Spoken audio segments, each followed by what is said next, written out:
کیونکہ سیاسی طور پر الٹیمیٹلی عمران خان کو اس کا فائدہ ہوگا. اور میں کیونکہ وکیل نہیں ہوں، اور جس طریقے سے یہ کیس چلایا گیا ہے، آئی تھنک آپ کو وکیل ہونے کی ضرورت نہیں ہے. صرف ٹیکنیکل بنیادوں کے اوپر ہی جب یہ معاملہ ہائی کورٹ کے سامنے جائے گا، وہ سائفر والا کیس ہو یا پھر جو توشہ خانہ والا کیس، ٹیکنیکل بنیادوں پر ہی عمران خان کو ریلیف مل جائے گا. اور بے شک ان کو 14 سال اور 10 سال کی سزا دی گئی ہے، لیکن یہ ضروری نہیں ہے کہ وہ جو اپنی جو سزا ہے وہ پوری کریں گے. اور ماضی میں بھی ایسا ہی ہوتا رہا. ایون فیلڈ کے اندر ہم نے دیکھا، العزیزیہ کیس کے اندر دیکھا کہ کس طریقے سے نواز شریف کو سزا دلوائی گئی، لیکن لیٹر آن وہی سزائیں جو ہیں ان کو ایکوٹ کر دیا گیا اور وہ باعزت بری ہو گئے. اور عمران خان کے کیس میں بھی کوئی صورتحال جو ہے وہ مختلف نہیں ہوگی. تو یہ تو اس کا ایک لیگل پہلو ہے. جہاں تک اس کے سیاسی پہلو کا تعلق ہے، آئی تھنک اس میں جو امپورٹنٹ بات ہے کہ اب دیکھنا یہ ہے کہ ایک تو اس کا مقصد بالکل جو سزائیں دلوانا چاہتے ہیں کہ عین انتخابات سے پہلے تاکہ پی ٹی آئی سپورٹرز کو ڈسکریج کیا جائے، ان کو ایک واضح پیغام دیا جائے کہ اب عمران خان کا کوئی سیاسی مستقبل نہیں ہے. تو بہتر ہے کہ اگر ان کی جماعت کو یا ان کے جو امیدوار ہیں، کیونکہ الیکشن سمبل تو ان کے پاس ہے نہیں، عوام ان کو ووٹ دینے کے بارے میں سوچ رہے ہیں، تو اس بارے میں ضرور وہ سوچیں کہ ان کا ووٹ جو ہے وہ رائے گاہ جائے گا، کیونکہ اس کا عمران خان کو کوئی فائدہ نہیں ہونے والا. تو سوال یہ ہے کہ کیا اس سے جو پی ٹی آئی کا ووٹر اور سپورٹر ہے وہ ڈسکریج ہوگا؟ یہ آئی تھنک ہمیں 8 فروری کو پتہ لگے گا. اور دوسرا آئی تھنک اس کا ایک اور امپیکٹ، کیونکہ جتنے جو تحریک انصاف کے امیدوار ہیں، الیکشن سمبل ان کے پاس نہیں ہے، بطور آزاد امیدوار وہ الیکشن لڑ رہے ہیں، تو یقینی طور پر یہ ان کے لیے بھی ایک پیغام ہے کہ اگر وہ الیکشن جیتتے ہیں تو یہ بات یاد رکھیں کہ تحریک انصاف کے ساتھ ان کا کوئی مستقبل نہیں ہے. جہاں پر ان کو مقتدرہ حلقے کہیں گے تو ان کی طرف وہ جائیں. اور عام طور پر یہ بھی میں آپ کو بتا دوں کہ کوئی بھی جماعت ہو، کسی جماعت کا بھی وہ امیدوار ہو، بیشتر اس میں سے کینڈیڈیٹس ایسے ہوتے ہیں جو ہمیشہ کوشش یہی کرتے ہیں کہ چڑھتے سورج کو سلام کیا جائے. وہ اپوزیشن میں بیٹھنے کے لیے نہیں بلکہ اقتدار میں آنے کے لیے بنیادی طور پر الیکشن لڑتے ہیں. تو ایک تو اس کا یہ امپیکٹ ہے. اب یہ بہت بڑا آئی تھنک ٹیسٹ کیس ہے for Imran Khan and his supporters, کیونکہ ان کے سپورٹر سمجھتے ہیں کہ عمران خان آج بھی سب سے مقبول ترین لیڈر ہے. تو کیا 8 فروری کو وہ عمران خان کی جو مقبولیت ہے وہ ٹرانسلیٹ ہو سکتی ہے انٹو الیکٹورل گینز؟ یہ ہمیں تو 8 فروری کو پتہ چلے گا. اب اس کا ایک اخلاقی پہلو بھی ہے. آپ میرٹ کو چھوڑ دیں، آپ باقی اس کیس کے اندر کیا ہوا کیا نہیں ہوا، یہ پاکستان کی ایک سیاسی تاریخ بڑی پڑی ہے، لیکن یہ جو سوال ہے عمران خان سے اور ان کے جو سپورٹرز ہیں، اخلاقی طور پر ضرور کرنا چاہیے کہ عمران خان جو اعلیٰ اقدار اور اس کے ساتھ اعلیٰ اصولوں کی ہمیشہ بات کرتے تھے، اور ہمیشہ وہ اپنے ووٹرز اور سپورٹرز کو یہ کہتے تھے کہ وہ ایک روایتی سیاستدان نہیں ہیں، وہ نواز شریف نہیں ہیں، وہ آصف علی زرداری نہیں ہیں، وہ بے نظیر بھٹو نہیں ہیں، کیونکہ ان کے خیال میں یہ تمام جو باقی سیاسی جماعتیں، ان کے سیاسی رہنما یہ کرپٹ تھے. انہوں نے صرف اقتدار اس لیے حاصل کیا تاکہ یہ اپنی دولت میں اضافہ کر سکیں. On the other hand Imran Khan ریاست مدینہ کی مثالیں دیا کرتے تھے. تو عمران خان کے اگر وہ رہنما اصول تھے، وہ ان کی اقدار تھیں، تو کیا پی ٹی آئی سپورٹرز اس بات کا دفاع کر سکتے ہیں کہ عمران خان کو جو بطور وزیر اعظم قیمتی تحائف ملے، ان کو دیکھ کر ان کو لالچ آ جائے اور اس کو وہ انڈر ویلیو کریں اور اس کو پھر مارکیٹ کے اندر بیچ دیں؟ یہ کیا اخلاقی طور پر چلیں قانونی جواز تحریک انصاف کے لوگ کہتے ہیں کہ نہیں، انہوں نے جی 50% ان تحفوں کی قیمت ادا کر کے وہ تحفے لیے تھے اور وہ تحفے ان کے تھے، انہوں نے کوئی غیر قانونی کام نہیں کیا. آپ تصور کریں کہ ریاست مدینہ کا کوئی بھی جو حکمران ہوتا، اگر اس کو اس طرح کے تحائف ملتے، وہ اس طرح کا کام کرتا، تو کیا اس کے پاس کوئی اخلاقی جواز ہوتا؟ جب آپ کہتے ہیں کہ میں نواز شریف نہیں ہوں، میں زرداری نہیں ہوں، میں گیلانی نہیں ہوں، لیکن آپ وہی کام کر رہے ہیں جن کا الزام آپ ان پر عائد کرتے تھے. اس کا مطلب ہے کہ آپ وہ تحائف دے کر کے للچا گئے. اور اس میں سب سے امپورٹنٹ بات جو توشہ خانہ کا جو بنیادی کیس بھی بنا کہ عمران خان اور ان کی اہلیہ نے جو سب سے قیمتی ایک جیولری سیٹ تھا جو ان کو سعودی ولی عہد محمد بن سلمان نے جب عمران خان دورے پر گئے تھے ان کو دیا تھا، تو وہ انہوں نے اپنے پاس ریٹین کیا، کیونکہ جو رولز ہمیں بتاتے ہیں توشہ خانہ کے وہ یہی ہیں کہ جب آپ کو کسی بھی جو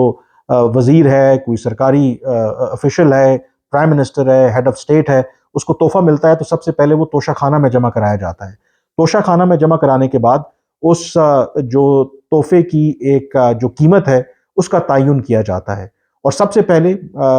جس کو تحفہ دیا جاتا ہے اس کا حق ہوتا ہے کہ پہلے یہ 20% تھا اور اس کے بعد اس کو 50% کر دیا گیا کہ جو بھی مارکیٹ ویلیو اس کی لگے تو اس کا 50% دے کے وہ تحفہ آپ اپنے پاس رکھ سکتے ہیں۔ لیکن اس کی شرط یہ ہے کہ آپ کو اپ فرنٹ ایک تو پیمنٹ کرنا پڑتی ہے، اور جو آپ کو تحفہ ملا ہے وہ پہلے توشہ خانہ میں جمع کروانا پڑتا ہے۔ اس کیس کے اندر کہا یہ جاتا ہے کہ جو یہ ایکسپینسو جیولری سیٹ ملا، جس کے اندر جو ایک ایکسکلوسیو مکہ ایڈیشن کی وہ جو گھڑی بھی تھی جو عمران خان کو ملی، جس پر قیمتی ہیرے اور جو سونے کے جو موتی ہے وہ جڑے ہوئے تھے، وہ جب ملا تو انہوں نے توشہ خانہ میں جمع نہیں کروایا، اس کی جو ایویلویشن کروائی وہ اس کو انڈر ویلیو رکھا اور اس کے بعد اس کو پھر مارکیٹ میں بیچ دیا۔ ایک تو اس کا یہ عمران خان کیا واقعی اس چیز کو ڈیفینڈ کر سکتے ہیں؟ دوسرا اس کا ایک ڈپلومیٹک فال آؤٹ بھی ہوا، اس کے اوپر میں پہلے بھی ویڈیو کر چکا ہوں کہ جب یہ عمران خان نے قیمتی تحفہ خاص کر کے جو مکہ ایڈیشن کی ایکسکلوسیو گھڑی وہ جب انہوں نے مارکیٹ میں بیچی، اور کیونکہ وہ ایکسکلوسیو ایڈیشن ہوتا ہے، جو کمپنی اس کو بنانے والی ہوتی ہے وہ صرف ایک ایکسکلوسیولی اسی طرح کے جو تحائف کے لیے وہ چیزیں بناتی ہے اور وہ عام مارکیٹ میں اویلیبل نہیں ہوتے، تو سم ہاؤ دی ادر وہ جو مکہ ایڈیشن کی ایکسکلوسیو گھڑی تھی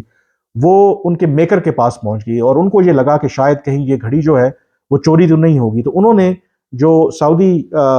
رائل فیملی ہے ان سے رابطہ کیا کہ یہ گھڑی ہمارے پاس آئی ہے بکنے کے لیے، تو تب انہیں پتہ چلا کہ عمران خان نے اسے جو تحفہ انہوں نے دیا تھا اس کو فروخت کر دیا۔ اب جو سعودی جو آپ کو پتہ ہے کہ وہ ایک مونکی ہے، وہاں پہ بادشاہت ہے، اور وہ جب آپ کو تحفہ دیتے ہیں تو آپ کو ایک رسپیکٹ اور as a token of honour دیتے ہیں، اور اگر آپ اس کو اوپن مارکیٹ میں بیچ دیں تو اس کو بالکل بھی اچھا نہیں تصور کیا جاتا۔ اس کے بعد جو سعودی کراؤن پرنس محمد بن سلمان اور عمران خان اور پاکستان اور سعودی عرب کے درمیان جو تعلقات ہیں اس میں تلخی بھی آئی، کیونکہ سعودی ولی عہد نے یا سعودی رولرز نے اس کو بالکل بھی اچھا نہیں سمجھا، تو اس کی ایک ڈپلومیٹک امپلیکیشن بھی تھی۔ اور دوسرا اس کے اندر جب ہم اخلاقی معیار کی بات کرتے ہیں، ویسے تو جو ہمارا پڑوسی ملک بھارت ہے، نریندر مودی، اس کی پالیسیز پر ہم تنقید کرتے ہیں جو بھی ہے، لیکن آپ کو یاد ہوگا کہ ایز پرائم منسٹر ان کو بھی کئی ایسے درجنوں مہنگے تحائف ملے، اور انہوں نے ایک تقریب میں یہ کہا کہ انہوں نے ایک بھی ایسا تحفہ جو ہے وہ اپنے پاس نہیں رکھا، انفیکٹ وہ جو تمام تحفے ان کے پاس آتے تھے ان کو وہ نیلام کرتے تھے، جو پیسہ ان کو آتا تھا تو وہ تعلیم کے اوپر وہ خرچ کرتے تھے اور ویلفیئر کے اوپر خرچ کرتے تھے۔ تو ہم جب اعلیٰ اخلاقی معیار کی بات کرتے ہیں، اعلیٰ اخلاقی اقدار کی بات کرتے ہیں، ریاست مدینہ کا پرچار کرتے ہیں، تو تھوڑی دیر کے لیے آئی تھنک عمران خان اور ان کے فالوورز کو یہ سوچنا چاہیے کہ کیا عمران خان کو ایسا کرنا چاہیے تھا۔ اس کا ہرگز مطلب نہیں ہے کہ میں جسٹیفائی کر رہا ہوں کہ جو